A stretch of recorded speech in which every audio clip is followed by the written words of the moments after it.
सभी साथियों का बहुत बहुत हार्दिक स्वागत है। और मार्च के जो दिन हैं और क्लोजिंग के करीब तो लास्ट वाले दिन हैं, फिर भी आप लोगों की उपस्थिति मुझे आश्चर्य में डाल रही है कि इसके पीछे डेफिनेटली कुछ कमिटमेंट है, कुछ अनुशासन है, कुछ करने की दृढ़ इच्छा है।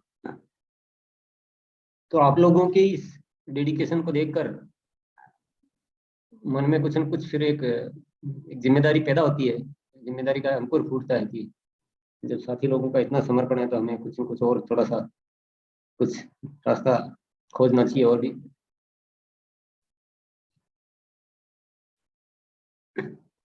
आरसीएम एक जो अवसर है ओवरऑल, इसके बारे में किसी को भी कुछ भी बताने की शायद जरूरत है नहीं कुछ भी, कि इसमें कितनी संभावनाएं छिपी हुई, अपार असीमित, वो तो है ही।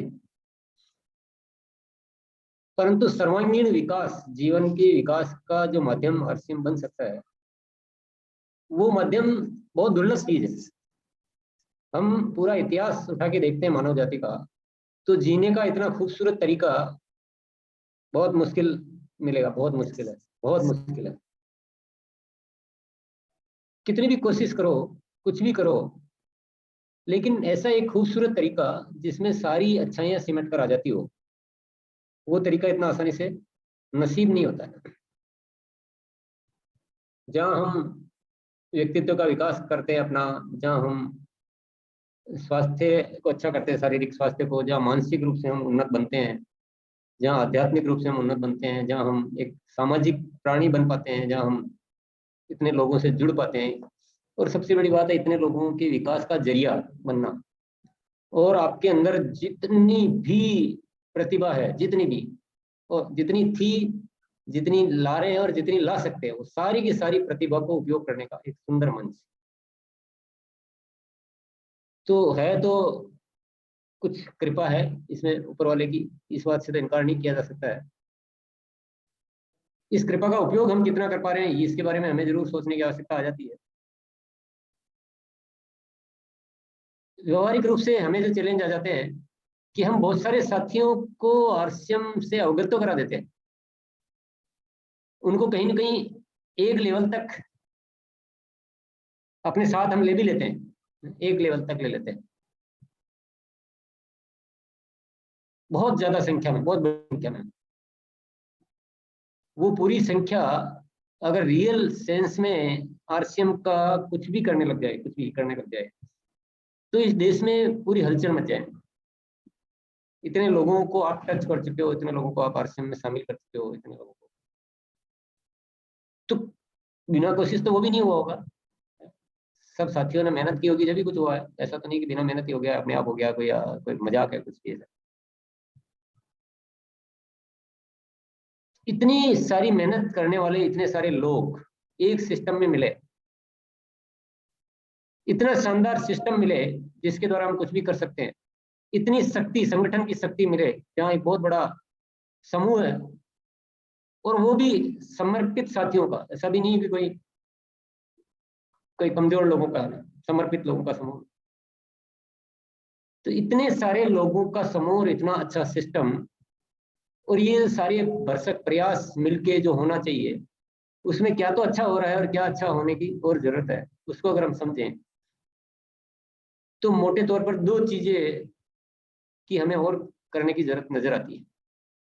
दो चीजों को करने की और हमें नजर आती है, पूरा करने की नजर आती है। दो चीजें क्या है कि हम लोगों को शामिल तो कर लेते हैं, पर उनको बनाए नहीं रख पाते हैं, उनको इस सिस्टम में बनाए नहीं रख पाते हैं। बनाए नहीं रखने का मतलब हम परचेजर भी नहीं बना पाते हैं। तो अगर हम इस चीज को थोड़ा ठीक कर पाए हम किसी भी तरह से, कि अब हम उन सबको थोड़ा पहले से बनाए रखने का कोई सिस्टम खड़ा करेंगे।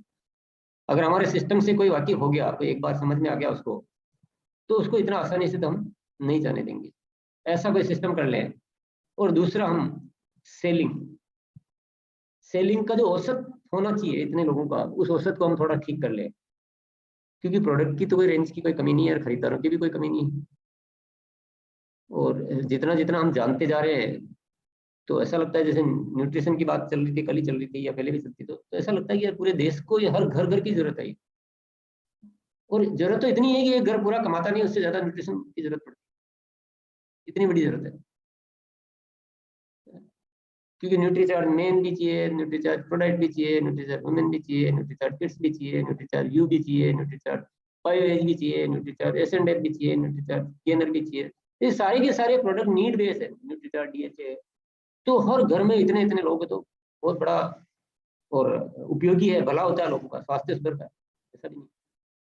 तो चीजों की ओर हम देखते हैं तो हमें ये एक दिखता है कि कुछ न कुछ और थोड़ा सा ऐसा कुछ करना चाहिए कि चीजें हम ठीक कर सके थोड़ा सा, और इसको गंभीरता से हमें लेना चाहिए। क्या क्या ठीक करना है कि जिन लोगों को हम टच करेंगे उनको जाने नहीं देंगे,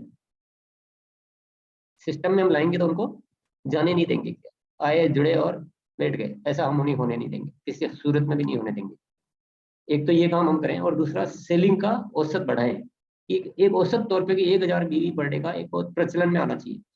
सीखे कोई नहीं, अभी सुनने में शायद बहुत सारे साथियों को अजीब लगता है कि ऐसा नहीं हो पाता है, पर सीखेंगे तो क्या नहीं हो पाता है, बहुत आसान। करने वाले तो आज 5000 10,000 भी करने लग गए ना बहुत सारे साथी, आगे बढ़े। तो थोड़ा सीखे ना, कम से कम एक ऐसा 1000 बीवी पर डे का तो एक नॉर्मल सिस्टम होना चाहिए। ये तो बहुत आरसीएम वाले हैं, तो ये तो बहुत उनके लिए मामूली बात, हंसी मजाक का काम है। ऐसा एक कल्चर, ऐसा एक रिवाज, ऐसा एक, उसके लिए जो भी करना पड़े, कंपनी को करना पड़े कंपनी भी करे, लीडर को करना लीडर करे, वाले करें, जो भी जिनको भी जहाँ जहाँ करना है, वो सब अभ्यास में और उस काम में हम पूरी तरह से लग जाए। क्यों? क्योंकि ये दो चीजें इतनी इंपॉर्टेंट है कि इनके पीछे जो है वो इस देश की क्रांति छिपी हुई। देश में जो बहुत बड़ी बड़ी घटनाएं होती है ना, कि ये एक राजनीतिक लेवल पे, एक सामरिक लेवल पे, एक ऐतिहासिक लेवल पे जो बहुत बड़ी बड़ी घटनाएं होती है जो इतिहास में दर्ज होती है, जैसे कि वार चल रहा है यूक्रेन और रशिया का, तो इस तरह की जो बहुत बड़ी बड़ी घटनाएं घटित होती है, वैसी एक घटना आरसीएम के माध्यम से घटित हो सकती है कि देश में एक बहुत बड़ा बदलाव आया था, लोगों का जीने का तरीका बदल गया, वहाँ एक कल्चर चेंज हो गया, लोगों की सोच बदल गई, रहने का तरीका बदल गया। तो ऐसा एक बहुत बड़ी क्रांति, एक ऐतिहासिक घटना हो सकती है। उसके लिए दो चीजें हैं, दो चीजें जो बहुत सिंपल है, हम सबको पक्का उनको समझना चाहिए। दो चीजें कि जिन लोगों को हम आरसीएम सिस्टम में लाएंगे यानी ज्वाइन करवाएंगे, उनको जाने तो नहीं देंगे हाथ से, कि बिल्कुल ही वो गायब ही हो जाए, ऐसा किसी हालत में नहीं होने देंगे। और दूसरा, सेलिंग का एक ऐसा कल्चर लाएंगे कि हमारे यहाँ नॉर्मल भी, मतलब जिसको बहुत सामान्य बोला जाए, वो भी 1000 बीवी तो का एक औसत एक आराम से आ सके। अब आलसी मन इनकार कर सकता है, आलसी मन इनकार कर सकता है कि नहीं कोई और शॉर्टकट, कोई आसान चीज बताओ, ये तो सब नहीं कर पाएंगे। आलसी मन कई बहाने बनाएगा, आलसी मन कई कारण बताएगा, ऐसा हो ही नहीं सकता। हमारी पुरानी धारणाएं बाधक बनेगी, ऐसा हो ही नहीं सकता। मैं कहता हूं ऐसा हो सकता है, अंदर की आवाज का तो अंतर है। हो सकता है, ये शब्द नहीं, ये भीतर का सूक्ष्म जो है ना, जो अर्ध जागृत मन में वो विचार बनना चाहिए, विश्वास होना चाहिए, जब जाके हम वैसी एक्टिविटीज करेंगे। मैं अर्ध जागृत मन में ये भाव में से कन्विंस होना कि मेरे मन में वो प्रोग्रामिंग है, तो मैं उस दिशा में कार्य करूंगा। क्या करूंगा? मैं वो कुछ और प्रोडक्ट ऐसे लाने पे काम करूंगा जो आराम से देश में चलते हैं। मैं कोई और ऐसी एजुकेशन सिस्टम लाने की कोशिश करूंगा जिससे देश ना आसानी से सिखाया जा सकता है। कुछ और ऐसे वीडियो बनाओ, ऐसी किताब बनाओ, ऐसी बुकलेट बनाओ, ऐसा प्रोग्राम करो, ऐसा अभ्यास करो। ये सब बातें जब पैदा होगी ना, जब मैं उस बात पे यकीन करूंगा। नहीं तो बातें क्या पैदा होगी? ऐसा हो ही नहीं सकता। इस विषय पे बात करने से कोई फायदा नहीं। सबकॉन्शियस माइंड क्या बोलेगा? कोई नहीं है, सेलिंग वेलिंग कोई होती नहीं है। तो फिर जब हर जागृति वो मन बोलेगा, तो भले ही स्टेज पे खड़े होकर आदमी बोलेगा कि मैं ये करूंगा वो करूंगा, लेकिन अंदर वो बोल रहा, तो फिर उसके एक्शन क्या होंगे? एक्शन होंगे, जा रहे हैं मीटिंग कर रहे हैं, सबको मोटिवेट कर रहे हैं, ज्वाइन कराओ ज्वाइन कराओ। उनके मन में यही चल रहा है यार ज्वाइन होएगा कम से कम, चलो एक बार तो हो जाता, फिर बाद में होगा देखा। फोर्ट वो चल रहा है, प्रोग्रामिंग वो चल रही है।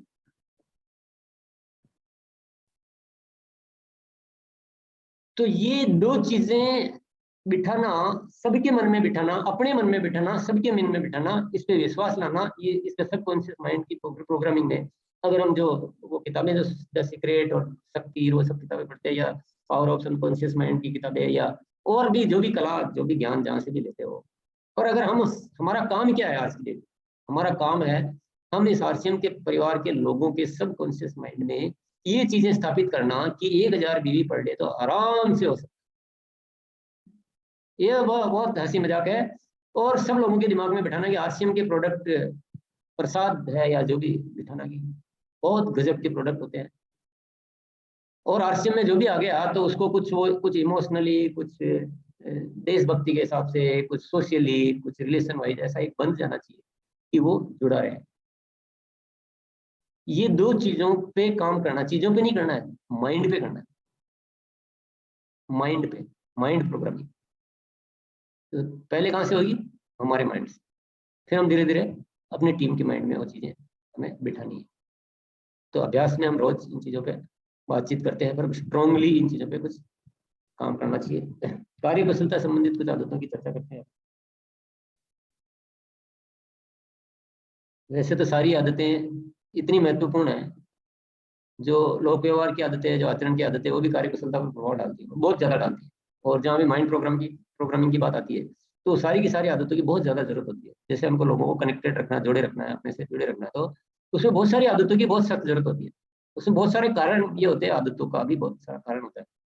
बहुत सारे लोग तो सिर्फ इसलिए छोड़ जाते हैं कि वो रिलेशन का चक्कर पड़ जाता है, एक दूसरे को मेंटेन नहीं रख पाते, रिलेशन जो मेंटेन रखने होते हैं वो रिलेशन मेंटेन नहीं रख पाते, तो उस चक्कर में इधर उधर हो जाते हैं, छोड़ जाते हैं।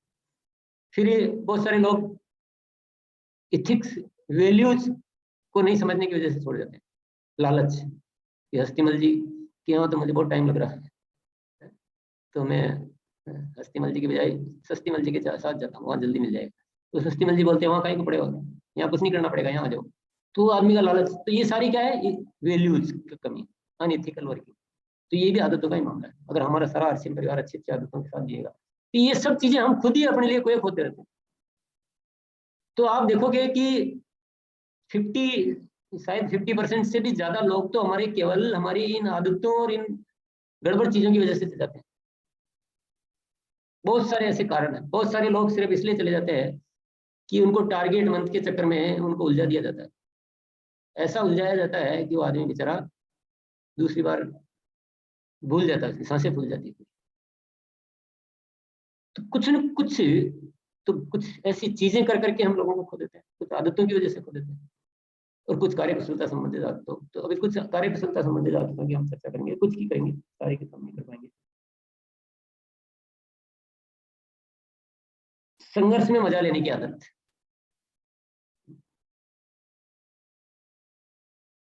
संघर्ष में मजा लेने की आदत होगी ना, तो हमारी कार्य क्षमता बहुत बढ़ जाएगी। अब ये संघर्ष क्या है? संघर्ष कुछ भी नहीं, संघर्ष दिमाग की बनावट है। दिमाग एक डिजाइन करता है कि ये संघर्ष है, मेरे साथ ये संघर्ष हो सकता है। जिसको मैं संघर्ष समझ रहा हूँ, हस्तीमल जी उसको मजाक समझ रहे हैं, कुछ फर्क नहीं पड़ता है। और मैं उसको लेके बैठा हूँ, ऐसा कैसे हो गया, उसने बोल दिया, आज तो मेरे को किसी ने हानि की, वगैरह वगैरह, कुछ भी उसको संघर्ष समझते हैं। दिमाग का क्रिएशन है संघर्ष। संघर्ष होता कुछ भी नहीं है। संघर्ष का वो यूक्रेन और रशिया लड़ रहे हैं, वही संघर्ष नहीं समझ रहे हैं। संघर्ष समझते तो कभी रुक जाते। तो संघर्ष किसी चीज को समझना ही नहीं है, संघर्ष कुछ भी नहीं है, पार्ट ऑफ लाइफ। क्या है ये? Part of life, part of business है, बिजनेस की रीति नीति है, बिजनेस का हिस्सा है, ये जीवन का हिस्सा है। ये ये नेचुरल है, सब कुछ जो भी होता है ये जीवन का हिस्सा है, जो तो ऐसा मानना है। संघर्ष मान के और फिर उसका मजा लेना है, वो कोशिश नहीं करना कभी। यहाँ कुछ भी लिखा हुआ और अपन बोलते कुछ भी लाइन है, पर एक्चुअल क्या है? एक्चुअली ये है कि किसी चीज को संघर्ष मानना ही नहीं। क्या मानना है? हिस्सा। जैसे खाना बनाएंगे, किचन में जाएंगे, एक डब्बे में नमक पड़ा है, दूसरे में मिर्ची पड़ी है, तीसरे में हल्दी पड़ी है, चौथे में गुड़ पड़ा है, पांचवे में मिश्री पड़ी है, और किसी में घी पड़ा है, किसी में। तो ये क्या है? ये रसोई का हिस्सा है। ऐसा थोड़ी कहते हैं कि रसोई में आज तो नमक से वास्ता पड़ गया, वो हिस्सा है। ऐसे जीवन का या बिजनेस का हिस्सा है, जो चीजें होती रहती। तो उसको हिस्सा मान के और उसको करते रहो खूब दिल से। ये आदत लेंगे तो हमें रुकावट नहीं आएगी, हमारा मन कभी हमें अपने आप को रोकेगा नहीं और हम खुशी खुशी सब कुछ करते रहेंगे। अपने काम से प्यार करने की आदत एक बहुत ही इंपॉर्टेंट आदत है। काम को बोझ समझ सकते हैं हम, काम को हम रोजगार समझ सकते हैं, काम को पेट भरने का साधन समझ सकते हैं, काम को मजबूरी समझ सकते हैं कि क्या करें, करना पड़ेगा, और काम को हम प्यार भी कर सकते हैं। तो प्यार करेंगे तो परिणाम अच्छे आएंगे, मजा आएगा काम करने, आनंद आएगा, खुशी महसूस होगी। खुशी महसूस होगी तो खुशी व्यक्त होगी, अभिव्यक्त होगी, ऊर्जा आएगी, उत्साह आएगा, ज्यादा अच्छी प्लानिंग होगी। तो अपना जो काम है ना उसको पूजा है, अपन बोलते हैं ना कर्म ही पूजा है, मेरा काम मेरे लिए पूजा है। ऐसा एक काम से प्यार करने की आदत है, उसी में सब कुछ नजर आना चाहिए, सारे आनंद है। बहुत समझ के काम को नहीं करना, अतिरिक्त जिम्मेदारी लेने की आदत है। इसमें आदत में जिम्मेदारी आदत लेने की आदत नहीं लिखा हुआ, अतिरिक्त जिम्मेदारी लेने की आदत।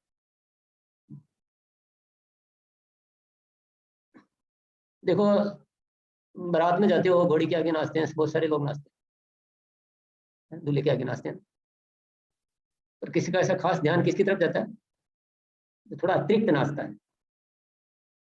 सामान्य नाचता है उसकी तरफ कोई नहीं देखता। जिम्मेदारी भी जब अतिरिक्त लेते हैं ना तो वो बहुत मतलब बहुत सारा परिणाम लेके आ जाती है। वो आपकी टीम की, पूरी टीम की बहुत सारी वर्किंग को मैनेज कर लेती है। जिम्मेदारी हिसाब किताब लगाने में रह जाते हैं, ये मेरा काम नहीं है, तो उस चक्कर में क्या काम किसका खराब होता है, हमारा ही काम खराब होता है, किसी और का थोड़ी होता है। पर एक आदत बन जानी चाहिए कि कहीं भी कुछ भी दिख रहा है, नहीं नहीं मैं चलो मैं जिम्मेदारी लेता हूँ, हिसाब किताब नहीं लगाना। तो इससे बहुत बढ़िया रहता है। वादे का पक्का होने का आदत, जो वादा किया वो निभाना पड़ेगा। तो हम क्या होता है जनरली अच्छे अच्छे वादे करते हैं लाइफ में। जनरली जब भी हम वादा करते हैं ना तो अच्छा वादा करते हैं, अच्छी चीज के लिए, अच्छी बात के लिए। तो यानी आपका एक बीज तो आपने अच्छाई का बो दिया कि मैं प्रतिदिन योगा में आऊंगा, क्या किया आपने, वादा किया अपने आप से किया या प्रोग्राम में किया, या मैं प्रतिदिन कार्यशाला में आऊंगा, मैं जो भी वादा किया कुछ भी हो सकता है, मैं प्रतिदिन इतना सेल करूंगा। तो वादा किसने किया था, हमने नहीं किया। किस अवस्था में किया, जब हमारा मस्तिष्क सही अवस्था में था, एक पॉजिटिव अवस्था में था, सकारात्मक अवस्था में था, अच्छे विचारों से हम ओतप्रोत थे। ऐसा थोड़ी किसी ने कोई झटका मार के या कोई चाकू दिखा के तो वादा नहीं करवाता ना, हम अपनी मन की एक अच्छी प्रेरणा से वादा करते हैं क्या ये ऐसा करना चाहिए, ये मेरे लिए अच्छा है, जीवन के लिए अच्छा है, ये सबके लिए अच्छा है। तो यानी हमने किया तो अच्छा के लिए था, अच्छे वातावरण में किया, यानी हमसे एक अच्छाई का बीज जो है हमने हमसे हो गया, युग तो शुरुआत हो गई, और उस वादे को निभाने की आदत हो जाए तो हमारे जीवन में अनेक अच्छी चीजें हो जाएगी, अनेक न जाने कितनी अच्छी चीजें हो जाएगी। जो अभी दिक्कत आती है ना कि मेरे से ये नहीं होता, मेरे से ये नहीं होता, मेरे से ये नहीं होता, मेरे से ये नहीं होता। अरे तुम उन सारी चीजों का कभी ना कभी वादा किए हो, अगर वादा का पक्का होने की आदत होती तो आज तुम कितने बढ़िया आदमी होते, कितने डिसिप्लिन होते, तुम्हारा सब कुछ सही होता। पर हम तो वादे को अगर भूल जाते हैं तो वो अच्छा ही हमारे जीवन में आने से रह जाती है। अलग अलग क्षण होते हैं जीवन में, अलग अलग वातावरण होता है, अलग अलग माहौल होता है, हमारी अलग अलग ऊर्जा का लेवल होता है। तो हम जब भी अच्छी स्थिति में होते हैं तो एक अच्छी बात के लिए वादा करते हैं, तो उस वादे को निभाकर उस अच्छी स्थिति के वातावरण को हम अपने पूरे जीवन भर में उसका उपयोग कर सकते हैं। और अगर हम वादे को नहीं निभाते हैं तो वो अच्छी स्थिति आई थी, वो हमारे कुछ काम ही नहीं आई, चलेगी। अच्छी स्थिति कैसे होती है, जैसे हम किसी कोई बहुत बड़े, कोई अच्छे गुरु, कोई बढ़िया मोटिवेशनल व्यक्ति की बात सुन रहे हैं, उस समय हम प्रेरित होते कि नहीं यार बात तो बहुत सही है, ये मुझे करना चाहिए। ऐसे अच्छी स्थिति नहीं करते ना हम अच्छा वादा। तो वादे का पक्का होने की आदत, इस आदत से हम काफी कुछ ठीक हो सकते हैं, काफी कुछ। जैसे हो सकता है कि अभी बहुत सारे साथियों के मन में एक भाव आ रहा होगा कि 1000 बीवी पर डे का तो चलो मैं भी करूंगा नहीं, ये इतना बड़ा सिस्टम है, इतना सब कुछ हो सकता है, तो अभी वो वादा कर लेगा, ठीक है ना। किस स्थिति में किया? एक अच्छी स्थिति में, मन अच्छा, वातावरण अच्छा है। अब ये जो पल हमें मिला है, क्योंकि ये तो पल तो मिलते जो नहीं मिलते ना, ये सौभाग्य का पल, उस सौभाग्य का जो पल मिला है, अगर इस वादे का पक्के रहेंगे ना हम, तो ये पल हमारे जीवन में उतर जाएगा, ये उसका प्रभाव पूरे जीवन में आ जाएगा। अदरवाइज अगर हम वादे के पक्के नहीं है, तो हमें जो अच्छे पल मिले हैं बस ये अभी के लिए, फिर खत्म, अभी के लिए भी खत्म, कुछ फायदा हुआ ही नहीं। तो पल आएंगे, पल जाएंगे, पल आएंगे, पल जाएंगे, हम वहीं के वहीं रह जाएंगे। तो ये एक साइंस है। तो ऐसे आदतें तो बहुत सारी है, पर आदतों की लिस्ट तो आपको दी हुई है। हर एक आदत में बहुत कुछ छिपा हुआ है, सीखते रहने की आदत है। तो सीख सीख सीख कर तो इंसान कुछ भी कर देता है, कुछ भी कर देता है, बहुत सारी ऐसी चीजें कर देता है जिसको देखकर ये अचंभा होता है। अपने को तो वही करना है जिसको देखकर अचंभा नहीं होता है। अचंभे वाला काम तभी अपन, अचंभा तो अपने पूरे हिंदुस्तान में कोई 2-4 साथी करते हैं जिसको देखकर अचंभा होता है कि कोई महीने का कोई 3 लाख बीवी कर रहा कि 5 लाख बीवी कर रहा, तो जरूर थोड़ा अचंभा होता है कि यार क्या बात, कुछ तो कैसे करता है, आखिर कैसे कर लेता है, तो वहाँ अचंभा होता है। बाकी अपने को 1000 बीवी, 2000 बीवी, 5000 बीवी, जो भी करना है। और तो सीखते रहने की आदत है ना अपन को, इसको पकड़ लेना चाहिए, सीखने की आदत, कि सीख सीख कर हम कुछ भी बन सकते हैं, सीखते ही रहना और खूब अभ्यास करना। तो ऐसे ही कार्य कुशलता संबंधित बहुत सारी आदतें हैं, फिर कभी और अपन चर्चा करेंगे। पर बस ये पूरा ओवरऑल इन सारा जो मैं बातें क्यों कहना चाह रहा हूँ उस पर आप गौर करें कि हमें एक ऐसा आरसीएम का परिवार बनाना चाहिए जहाँ दो चीजें बहुत अच्छी तरह से सेट हो जाए, कि जिन लोगों को हम आरसीएम में लाते हैं उनको जाने न दें, उसके लिए किस तरीके से लाना है, कैसे उनको मेंटेन करना है उनके साथ, और दूसरा सेलिंग का एक अच्छा कल्चर लाए। तो इस दुनिया की एक बहुत बड़ी घटना के हम गवाह हो सकते हैं, हम उसके पात्र हो सकते हैं। और उसके लिए ये विभिन्न तरह की आदतें, ये जो आदतें है ना, ये जो मैं बात कह रहा हूँ ना, उसी का हिस्सा है ये, अलग कुछ नहीं है। किसी भी बात को अलग नहीं किया जा सकता, अलग करोगे वो एक आदत को अलग निकालोगे आप, उसमें बहुत सारे साथी निकल जाएंगे। हर चीज कहीं ना कहीं लिंक है, जुड़ी हुई है, सबका अपना अपना महत्व है। और जितनी भी आदतें हैं, सुबह और शाम और सेलिंग और कार्यकुशलता, लोक व्यवहार, आचरण, जितनी भी है, वो सारी की सारी एक पैकेज है पूरा का पूरा। कोई समझ रहा है कि यार चलो अपने को तो है, पैसा कमाना है, पिल लानी है, बड़ा बनना है, ये अच्छे अच्छे तो बाद में होते रहेंगे, बहुत गलत सोच है। अच्छे होंगे तो वो सब काम आसान होगा। तो हर चीज का हर जगह महत्व है, फालतू कुछ भी नहीं। तो चलो, आज भी पूरी संख्या है, सबसे बड़ी खुशी की बात है। इस बात के लिए तो मैं बहुत बहुत धन्यवाद देना चाहता हूँ। और बहुत सारे साथी निरंतर रूप से इस कार्यक्रम में आ रहे हैं। जो साथी नए नए आए हैं उनको मैं कहना चाहता हूँ, ये 1 दिन 2 दिन 3 दिन का कोई प्रोग्राम है नहीं, और ऐसी गलती हमें करनी भी नहीं चाहिए। किसी चीज को जीवन में उतारो तो या तो पूरा उतारो या फिर रहने दो। देख के चले गए, उसका क्या फायदा। तो शरबत को देखने से थोड़ी शरबत का रस आएगा, शरबत को पियेंगे तो शरबत का रस आएगा ना। और ये जो शरबत है इसको पीने के लिए टाइम चाहिए थोड़ा सा। तो थोड़े दिन आइए आप, मैं एक स्टैंडर्ड रूप में ये बोलता हूँ कि 3 महीना कम से कम लगातार आएंगे, तो हम कुछ इसका पूरा लाभ ले पाएंगे। और उसके बाद आपको डिसाइड करना है कि और कब कब आना चाहिए, कितना आना चाहिए, उसके बाद आपकी स्वतंत्रता है। ये में एक मोटे तौर पर बात कही जाती है, बाकी आपको अपने ज्ञान और अनुभव से ये समझना है कि अपने को कितना यहाँ रहना चाहिए, कितना नहीं रहना चाहिए। पर 1 दिन आने से तो, या 3 दिन आने से, या 5 दिन आने से तो कुछ ज्यादा हासिल होने वाला है नहीं।